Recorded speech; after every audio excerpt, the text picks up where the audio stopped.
محترم قاری عبدالقوی صاحب کی تلاوت قرآن شریف ہو رہی تھی. اب ہمارے درمیان حاجی امیر دہلوی صاحب سے میں درخواست کروں گا کہ اپنے چند اشعار پیش کریں.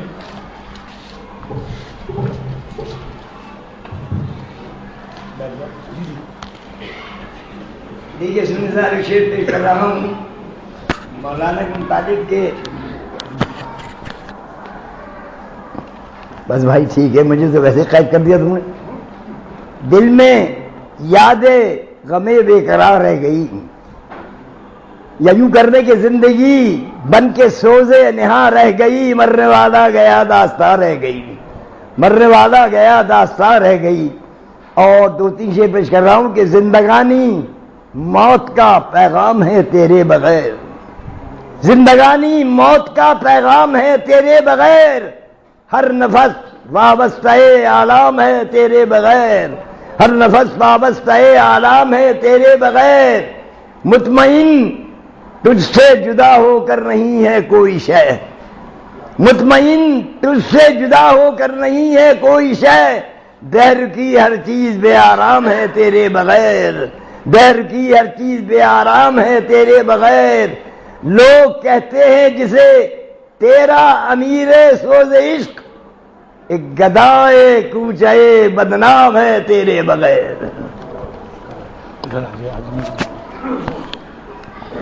بہت شکریہ حاجی امیر دہلوی صاحب. اب آج کی باقاعدہ جلسہ قرآن عقیدت کی صدارت کے لیے میں جگر گوشہ شیخ الاسلام حضرت مولانا سید اشرف مدنی صاحب کا نام پیش کرتا ہوں کہ وہ آج کی اس تازی جلسے کی صدارت کریں. میں اس کی تعریف کرتا ہوں کیونکہ حضرت مولانا اشرف مدنی صاحب کے آنے میں کچھ تاخیر ہے, اور ابھی بہت سارے ہمارے مہمانوں یہاں پر تشریف لانے والے ہیں, جن میں خادم یوسف صاحب, تنویر سنگھ ماروا جی جو دلی سرکار میں دلی اسمبلی کے ممبر بھی ہیں.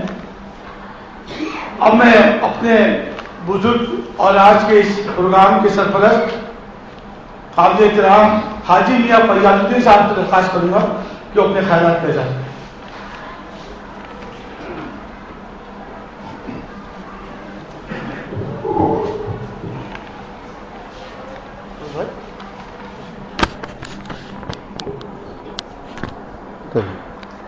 محترم سید اسجد مدنی صاحب, عزیزم میم افضل صاحب, مجاہد عادی سید شوکت علی صاحب, ضیاء الافسوس صاحب, حافظ مطلوب کریم صاحب اور معزز حضرات, کسی بلند قامت شخصیت کے متعلق اگر کچھ خیالات کا اظہار کرنا ہے تو اس کی پچھلی تمام زندگی کا مطالعہ کرنا ضروری ہے. میں نے مولانا اخلاق حسین قاسمی رحمۃ اللہ علیہ کو سن 50 سے میں ان سے واقف ہوں. بڑا لمبا قصہ ہے کہ ان کے ماموں شرف الدین صاحب نے ان کو بیٹا بنا لیا. وہ بھی مذہبی آدمی تھے, انہوں نے مدرسہ عالیہ فتح پوری میں ان کو داخل کیا قرآن شریف کی تعلیم کے سلسلے میں, وہیں سے انہوں نے حفظ کیا. اور اس کے بعد دارالعلوم دیوبند حضرت شیخ الاسلام کی سرپرستی میں مولانا اخلاق حسین قاسمی کو دے دیا. مولانا نے وہاں مکمل 7 سال تعلیم حاصل کرنے کے بعد سند فراغت حاصل کی اور دہلی تشریف لے آئے. اور اس کے بعد وہ دہلی کی اور بلند قامت شخصیت جو جمعیت علماء ہند کے بانیوں میں سے تھے حضرت مولانا احمد سعید رحمۃ اللہ علیہ, وہ ان کی زیر سرپرستی آ گئے. اور مولانا اخلاق حسین قاسمی صاحب نے مولانا احمد سعید سے تربیت حاصل کی, اور مولانا احمد سعید نے جو قرآن شریف کا ترجمہ کیا اس میں مولانا کا وہ بہت کچھ دخل تھا.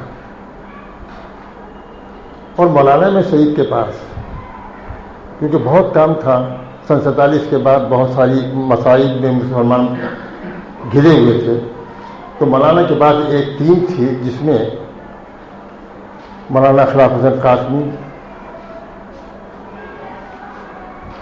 حامد صاحب، جوتے والوں میں سے ایک صاحب تھے حامد کمال صاحب، یہ میرے بھائی بیٹھے ہیں بڑے شوکت علی ہاشمی صاحب، اسماعیل غوری، اور بہت سارے نوجوان، جس میں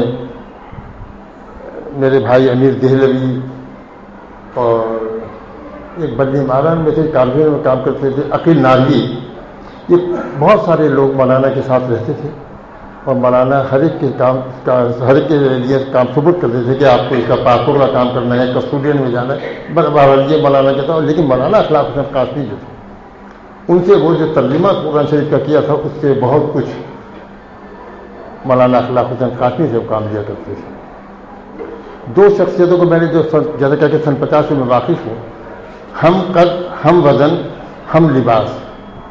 ایک تھے مولانا سید فاروق صاحب جو اس جہاں ہم آج بیٹھے ہوئے ہیں اس کے نگراں تھے سن 1947 کے بعد، اور ایک مولانا اخلاق حسین قاسمی، دونوں ساتھ جامع مسجد، مولانا آتے تھے لال کنویں سے اور مولانا فاروق جامع مسجد سے ساتھ ہوتے تھے، تو مولانا فاروق آتے تھے بچوں کے گھر میں، اور مولانا اخلاق حسین قاسمی، مولانا اخلاق حسین قاسمی سنی مجلس اوقاء میں، جہاں جس کو آج ہم دلی وقف بورڈ کہتے ہیں، یہاں مساجد اور مقابر اور قبرستان کے نگراں کی حیثیت سے کام کرتے تھے۔ اور ایک کام یہ تھا کہ دلی کے جتنے مساجد، مقابر اور قبرستان تھے ان کا سروے کر کے مولانا اخلاق حسین قاسمی نے یہاں پر ایک رپورٹ تیار کی۔ بہت لمبا قصہ ہے، وہاں پر میرے جو تعلق تھا اسے عرض کرتا ہوں کہ انسان میں آپس میں جب بیٹھتے ہیں تو اختلافات ہوتے ہیں لیکن فیصلہ نہیں فرماتے۔ ایک جمعیت علماء ہند کا جلسہ ہوا، مجھے تاریخ سن یاد نہیں ہے، عیدگاہ میں 26ویں اجلاس سے پہلے جو راملہ گراؤنڈ میں ہوا تھا، اس سے پہلے جمعیت کا جلسہ ہوا تھا عیدگاہ میں، اور یہی وقت تھا جو مولانا اخلاق حسین قاسمی کے زیر نگرانی میں ہوا تھا، تو وہ تقریر کر رہے تھے، بہت سارے لوگ بیٹھے ہوئے تھے۔ دوران تقریر انہوں نے کوئی ایک ایسا جملہ کہہ دیا جو مجھے اچھا نہیں لگا، اور میں اس بات کو سن کر اس جلسے کو چھوڑ کر آ گیا، اس میٹنگ کو چھوڑ کر آ گیا۔ مولانا سمجھ گئے کہ یہ بات میں نے جو کہی اس کو ناگار گزری، یہ ان کا بڑا پن تھا کہ دوسرے لوگوں کو تشریف لائے کہ ہم یہ کیوں ناراض ہو گئے تھے آپ؟ میں کوئی بات نہیں ایسی کہ نہیں میرے اس جملے پر ناراض ہوئے ہیں آپ؟ میں کیا بات تو یہی ہے کہ مسئلہ ایسا ہے، میں نے یہ بات کہی تھی، آپ اپنا دل صاف رکھو، بات ختم ہو گئی۔ لیکن وہ میں جب اس کا مدرسہ حسین بخش کا مترجمہ کا صدر مجھے نامزد کیا، اور مولانا سن 44 سے غالباً وہاں جمعے کی نماز سے پہلے بیان فرماتے تھے، اور دہلی کی ٹکسالی زبان میں، عام فہم زبان میں، زیادہ دقیق اردو میں یا عربی میں نہیں بتلاتے تھے، وہ فرماتے تھے۔ وہ اتفاق سے وہ بیمار ہو گئے اور یہاں سنجیون نرسنگ میں داخل ہوئے، ان کا آپریشن بھی ہوا۔ تقریباً 2-3 مہینے وہ اپنی اس ذمہ داری کو جو مدرسہ حسین بخش میں وہ جمعے کی نماز سے پہلے بیان فرماتے تھے، اپنی ذمہ داری کو نہیں نبھا رہے تھے۔ تو مجھے انہوں نے خط لکھا کہ کیونکہ میں جمعے کی نماز اور واضح جو میں وہاں بیان کرتا ہوں وہ میں نہیں کر پا رہا ہوں، لہذا مجھے جو آپ زیادہ راہ پیش کرتے ہیں اب مجھے نہ بھیجیے۔ میں نے اسی وقت اسی پرچے پر لکھا کہ انشاءاللہ آپ تبدیل ہونے کے بعد پھر اپنی ذمہ داری کو اور اپنے فرض کو نبھائیں گے، لہذا منتظمہ کی طرف سے آپ کو جو زیادہ راہ پیش کیا جاتا ہے وہ بند نہیں کیا جائے گا، بلکہ میں ہر ماہ آپ کو گھر ہی بھیج دیا کروں گا۔ بہت دعائیں دی انہوں نے باہر۔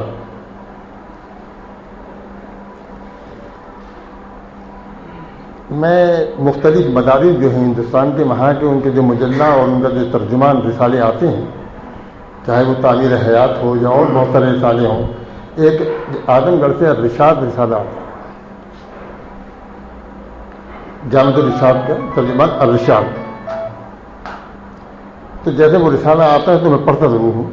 اس کو میں پڑھا تو اس میں ایک مضمون کسی مولوی صاحب نے لکھا تھا, اور اس مضمون سے پہلے 4 لائنیں انہوں نے جو کیپشن کے انگریزی میں کہتے ہیں کیپشن کے اس میں یا اس کے ترجمانی کے اس میں لکھا تھا کہ مولانا اخلاق حسین قاسمی دہلوی کا ہم علماء پر احسان عظیم ہے کہ انہوں نے مولانا شاہ عبد القادر دہلوی رحمۃ اللہ کے متعلق جو تحقیق کر کے کتاب لکھی ہے, ہمیں اس سے پہلے نہیں معلوم تھا ان کے متعلق مولانا شاہ عبد القادر صاحب کے متعلق. تو میں وہ کتاب پڑھ چکا تھا پہلے, مولانا نے مجھے عنایت کی تھی. میں نے وہی بچے کے ہاتھ اس پر نشان لگا کر مولانا کو بھیج دیا. مولانا نے اس بچے کو ایک پرچہ تحریک چھوٹی تھی کہ جو ان لوگوں نے لکھا ہے کہ علماء پر احسان ہے, مجھ پر آپ کا احسان ہے. جن کو ملے میں نے ان سے عرض کیا, میں کہ یہ آپ نے کیا لکھ دیا, میں تو خوش ہوں, مجھے تو فخر کر رہا ہوں میں یہ بات پر. تو مولانا کو زندگی میں تو ہم کچھ بھی کہیں یا کچھ لوگوں نے قدر کی یا نہیں کی, اس قطع نظر اس کے, لیکن حقیقت یہ ہے کہ وہ عالم تھے, مفسر تھے, مفکر تھے. جہاں وہ ان کا دینی اور علمی ایک سوچ اور سمجھ سے لوگوں کی خدمت کی, وہاں سیاسی اور سماجی بھی لوگوں کی انہوں نے خدمت کی. میں اپنی جانب سے صمیم قلب سے مولانا کو خراج عقیدت پیش کرتا ہوں اور دعا کرتا ہوں کہ رب کریم ان کے درجات کو اور مزید اعلیٰ بنا فرمائے. شکریہ.